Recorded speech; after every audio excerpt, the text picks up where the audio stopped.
জয় বজরংবলী। সিংহ রাশি, আজ রাত 11:55 আপনার ফোনের স্ক্রিন জ্বলবে। স্ক্রিনে ভেসে উঠবে সেই নাম যা দেখে আপনার হাত থেকে ফোন পড়ে যাবে, কারণ সেই মানুষটা মারা গেছে 10 বছর আগে। কিন্তু ফোনটা বাজবে আর ওপাশ থেকে শুনবেন কান্না, আপনার মায়ের কান্না, অথচ আপনার মা তখন আপনার পাশের ঘরে ঘুমোচ্ছেন। আজ রাত 8:12 থেকে আকাশে শুরু হয়েছে সপ্তমী তিথি। সপ্তমী মানে সূর্যের ক্রোধ, আর সেই ক্রোধের আগুন আজ পোড়াবে সিংহ রাশির আপনার ঘর। সূর্যের সন্তান আপনি, কিন্তু আজ সূর্য আপনার পিতাও নন, আপনার বন্ধুও নন।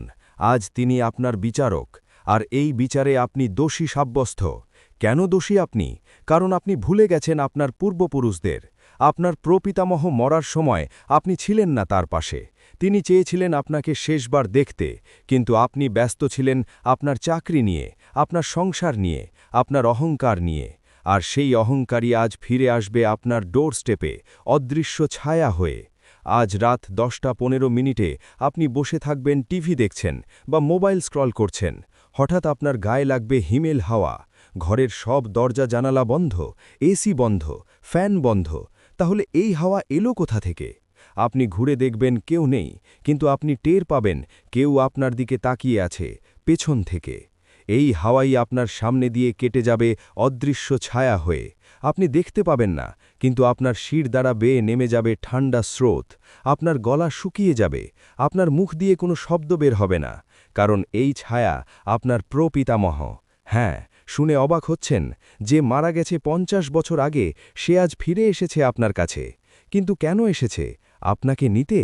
না, তিনি এসেছেন আপনার সন্তানকে বাঁচাতে, কারণ আপনার সন্তানের ওপর রয়েছে কালো জাদু।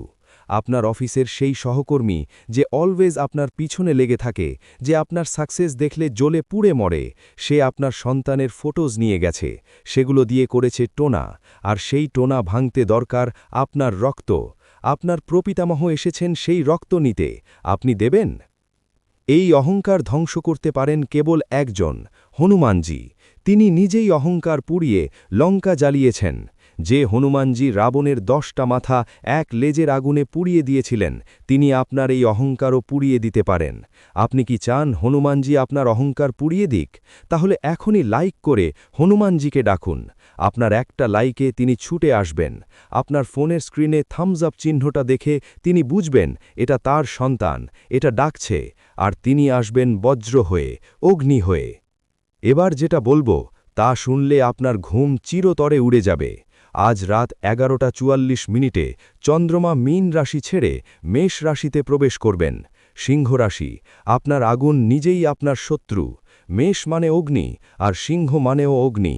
দুই অগ্নির মিলনে আপনার বাড়ির দক্ষিণ পশ্চিম কোণে জ্বলবে সেই আগুন যা দেখতে পাবেন না, কিন্তু পোড়াবে আপনার সন্তানকে। আপনি কিভাবে বুঝবেন এই আগুন জ্বলছে?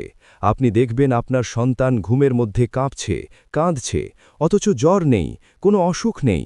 ডাক্তার বলবে সব নরমাল, কিন্তু আপনি জানেন এটা নরমাল না, কারণ আপনার সন্তানের শরীরে জ্বলছে সেই অদৃশ্য আগুন। এখন আপনি আয়নার সামনে দাঁড়াবেন। সিংহ রাশির আপনি আয়নার সামনে দাঁড়িয়ে নিজের চোখ দেখবেন, কিন্তু আপনার চোখের মণিতে আপনি নিজেকে দেখবেন না, দেখবেন একটা সিংহ। হ্যাঁ, সিংহ। সেই সিংহ আপনার থেকে তেড়ে আসবে আয়না ভেঙে, আর তখন আপনার চোখ থেকে পড়বে রক্ত। সেই রক্ত শুকিয়ে যাবে আপনার গাল বেয়ে, আর সেই রক্তের গন্ধ পেয়ে আপনার বাড়িতে ছুটে আসবে সব আপনার অশুভ সন্তানকে শক্তি। পোড়াবে? না, আপনার বাড়ির দক্ষিণ পশ্চিম কোণে যে আগুন জ্বলছে সেটা আপনার সন্তানকে পোড়াবে না, সেটা পোড়াবে আপনার সেই শত্রুকে যে আপনার সন্তানের ক্ষতি করতে চায়। আপনি কি তবে সেই আগুন নেভাবেন? না, আপনি নেভাবেন না। আপনি সেই আগুন জ্বলতে দেবেন, কারণ এই আগুনই আপনার শত্রুকে ছাই করে দেবে। এই আগুন নেভানোর মন্ত্র আমি জানি, কিন্তু এই মন্ত্র আমি সবাইকে দিতে পারি না, কারণ এই মন্ত্রের শক্তি অসীম, ভুল হাতে পড়লে উল্টো ক্ষতি। তাই যারা আমার চ্যানেলের সদস্য হবেন তারাই পাবেন এই গোপন মন্ত্র। এখনই সাবস্ক্রাইব করুন, লাল বোতামে চাপ দিন, কারণ রাত 12টার আগে আমি যে মন্ত্র দেব সেটা শুধু আমার সাবস্ক্রাইবাররাই পাবে।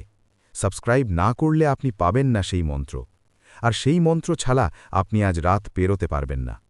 কিন্তু সবচেয়ে বড় বিপদটা এখনও বাকি।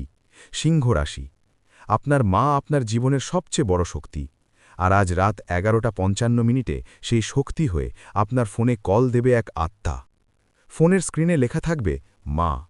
আপনি দেখবেন আপনার মায়ের নাম, আপনার মায়ের নম্বর। কিন্তু ওপাশ থেকে যে কান্না শুনবেন সেটা আপনার মায়ের না, সেটা সেই আত্মার কান্না যে আপনার মাকে কাঁদাতে চায়।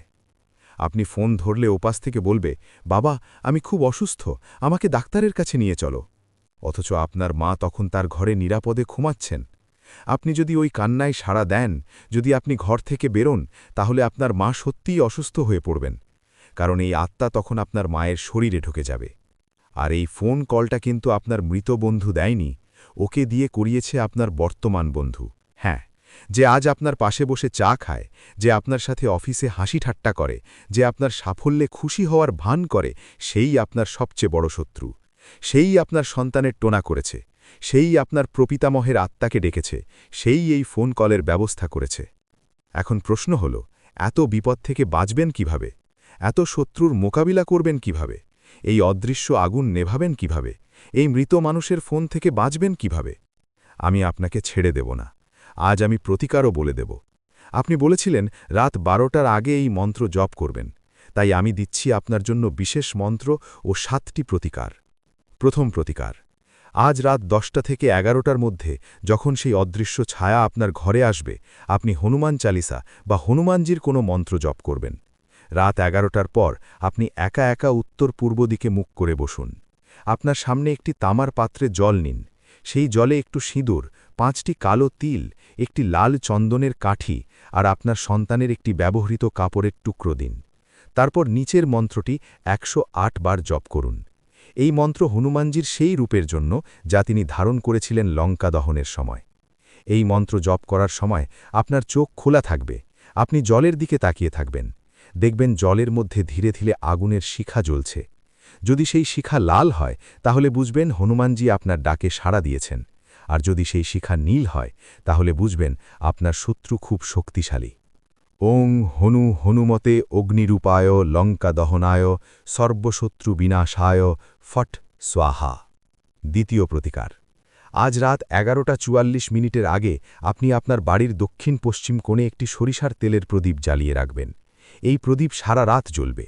এই প্রদীপের আগুন সেই অদৃশ্য আগুনকে নিয়ন্ত্রণ করবে। যদি রাতের বেলা এই প্রদীপ নিভে যায় তাহলে বুঝবেন সেই আত্মা আপনার বাড়িতে ঢুকেছে। তখন আপনাকে সঙ্গে সঙ্গে আবার প্রদীপ জ্বালাতে হবে এবং হনুমানজির নাম জপতে হবে। তৃতীয় প্রতিকার, আজ রাতে আপনার বালিশের নিচে একটি হনুমান চালিসার বই, একটি লোহার চাবি আর একটি নারকেলের ছোবড়া রেখে ঘুমাবেন। লোহা শনির প্রতীক, শনি রক্ষাকর্তা। নারকেলের ছোবড়া সমুদ্রের প্রতীক, যা আগুনকে নিভিয়ে দেয়। এই 3 জিনিস আপনার ঘুমের মধ্যে কোনো অশুভ শক্তিকে আপনার কাছে আসতে দেবে না। চতুর্থ প্রতিকার, আজ রাত 11:55 থেকে 12:05 মধ্যে যখন সেই ভয়ঙ্কর ফোন কল আসবে, আপনি ফোন ধরবেন না, বরং ফোনটা উল্টো করে রাখবেন, স্ক্রিন নিচের দিকে। তারপর জোরে জোরে হনুমানজির নাম জপ করবেন। 7 বার জপ করার পর ফোনটা তুলে দেখবেন ফোনে কোনো মিসড কল নেই, কারণ ওটা ছিল ভ্রম, ওটা ছিল মায়া, আর এই মায়াই আপনার মাকে বাঁচাবে। পঞ্চম প্রতিকার, আজ রাতে আপনি একটি নারকেল নিয়ে তাতে সিঁদুর দিয়ে স্বস্তিক চিহ্ন এঁকে আপনার বাড়ির মূল দরজার ওপরে ঝুলিয়ে রাখবেন। নারকেলের ওপর লাল সুতো বেঁধে দিন। এই নারকেল সেই অদৃশ্য শক্তিকে আপনার বাড়িতে ঢুকতে দেবে না। সকালে উঠে এই নারকেল ভাঙবেন এবং তার পানি বাড়ির চারপাশে ছিটিয়ে দেবেন। তারপর নারকেলের টুকরো কোনো মন্দিরে দিয়ে আসবেন। ষষ্ঠ প্রতিকার, আজ রাতে আপনার সন্তানের বালিশের নিচে একটি হনুমানজির ছবি আর একটি রুদ্রাক্ষ রাখবেন। রুদ্রাক্ষ মহাদেবের চোখের জল থেকে জন্ম, যা সব অশুভ শক্তিকে ধ্বংস করে। এই রুদ্রাক্ষ আপনার সন্তানকে সেই অদৃশ্য আগুন থেকে রক্ষা করবে। 7 নম্বর প্রতিকার, আজ রাতে যখন আপনি ঘুমাতে যাবেন আপনার পায়ের দিকে একটি গ্লাসে জল রেখে ঘুমাবেন। সেই জলে 1 চিমটে সিঁদুর আর একটি পয়সা দিন। সকালে উঠে দেখবেন সেই জলের রং বদলে গেছে। যদি জল লালচে হয় তাহলে বুঝবেন রাতে কোনো অশুভ শক্তি আপনার কাছে এসেছিল, কিন্তু সেই জল তাকে শুষে নিয়েছে। সেই জল বাড়ির বাইরে ফেলে দেবেন। কখনো এই জল নিজে খাবেন না বা গাছেও দেবেন না। হে বজরঙ্গবলী, হে অগ্নিপুত্র, হে লঙ্কা দহনকারী, হে সংকটমোচন, সিংহ রাশির জাতক জাতিকাদের আজ রাত 12টার আগে বড় বিপদ থেকে রক্ষা করো। যাদের রাশি অগ্নি, যাদের দেবতা সূর্য, তাদের আজ অগ্নিরূপে এসে রক্ষা করো। যে ছায়া তাদের ঘরে ঢুকতে চায় তাকে পুড়িয়ে ছাই করো। যে আগুন তাদের সন্তানকে পোড়াতে চায় তাকে নিজের লেজের আগুনে নিভিয়ে দাও।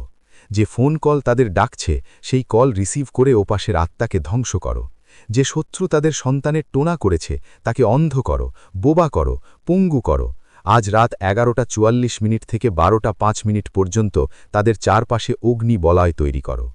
ওং হনু হনুমতে অগ্নিরূপায় অরিক্ষত্রয় নাশায় সর্বশত্রু বিনাশায় ফট স্বাহা। জয় বজরঙ্গবলী। এই কথা শুনে ভিডিওটিতে একটি সুন্দর লাইক করে কমেন্ট বক্সে সত্যিকারের মন থেকে জয় বজরঙ্গবলী অবশ্যই লিখে দিন। আপনার একটি কমেন্ট হাজার মন্ত্রের চেয়েও শক্তিশালী, কারণ এই কমেন্ট পৌঁছে যাবে হনুমানজির কাছে, আর তিনি নিজে এসে রক্ষা করবেন আপনাকে। আপনার কমেন্ট দেখে হনুমানজি বুঝবেন এটা তার সন্তান, এটা ডাকছে, আর তিনি ছুটে আসবেন বজ্র হয়ে, অগ্নি হয়ে। যারা কমেন্টে জয় বজরঙ্গবলী লিখবেন তাদের নাম আমি আজ রাতে হনুমানজির চরণে অর্পণ করব। তারা আজ রাতে নিরাপদ থাকবেন, তাদের সন্তান নিরাপদ থাকবে, তাদের মা নিরাপদ থাকবে, তাদের বাড়িতে অশুভ শক্তি ঢুকতে পারবে না। আগামীকাল অষ্টমী তিথি শুরু হচ্ছে। অষ্টমী তিথি মা দুর্গার তিথি। মা দুর্গা দশভুজা, অসুর নাশিনী। এই সময়টা আপনার জন্য অত্যন্ত ফলপ্রসূ হতে পারে যদি আপনি আজকের এই বিপদগুলো এড়িয়ে যেতে পারেন। আগামী 15 দিনের মধ্যে সেই পুরনো শত্রু যে আপনার সন্তানের টোনা করেছিল সে নিজেই ধ্বংস হবে। সে অন্ধ হবে, বোবা হবে, পাগল হবে, কারণ অগ্নি আজ পুড়িয়ে ছাই করে দেবে তাকে। মনে রাখবেন, আপনি একা নন। আপনার প্রপিতামহ আছেন যিনি এসেছেন আপনাকে বাঁচাতে। আপনার হনুমানজি আছেন যিনি লঙ্কা জ্বালিয়ে দিয়েছিলেন। আপনার মা দুর্গা আছেন যিনি অসুর নাশিনী। আপনার মহাদেব আছেন যিনি কালেরও কাল। তারা সবাই মিলে আজ আপনার পাহারা দেবেন। আপনি শুধু বিশ্বাস রাখুন, ভক্তি রাখুন, আর আমি যা বলেছি তা মেনে চলুন। আজ রাত 11:55 ফোন এলে ধরবেন না। আজ রাত 10:15 ভয় পাবেন না। আজ রাত 11:44 আয়নার সামনে যাবেন না। আর সবচেয়ে বড় কথা, হনুমানজির নাম নিতে ভুলবেন না। জয় বজরঙ্গবলী। ওং নমঃ শিবায়। জয় মা দুর্গা।